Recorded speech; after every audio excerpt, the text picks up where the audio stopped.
పుణ్యాత్మునికే ఎప్పుడు భయం ఉంటుంది, అదేం విచిత్రము. పాపాత్మునికి ఏ భయం ఉండదు.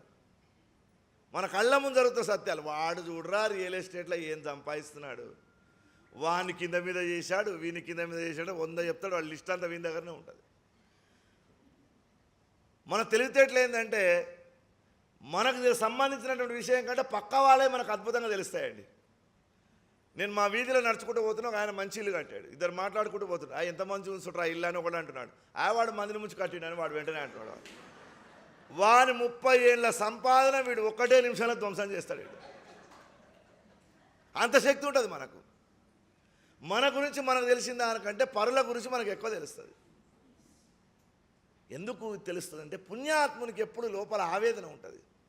నేను ఇది చేయాలి, నేను అది చేయాలి, సమాజంలో ఇట్లా జరిగిపోయా అట్లా జరిగిపోయా, ఈ బాధ ఉంటుంది. పాపాత్ముడు ఎప్పుడు బాధపడు. దుర్యోధనుడు బాధపడ్డా?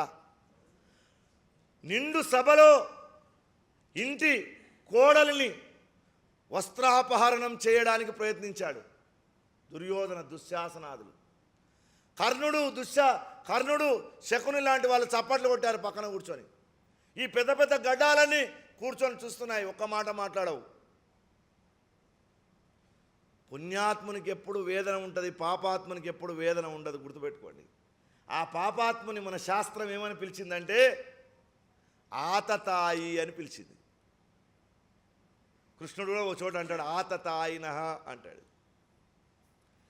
ఇవాళటి భాషలో చెప్పాలంటే వాడు టెర్రరిస్టు, ఉగ్రవాది.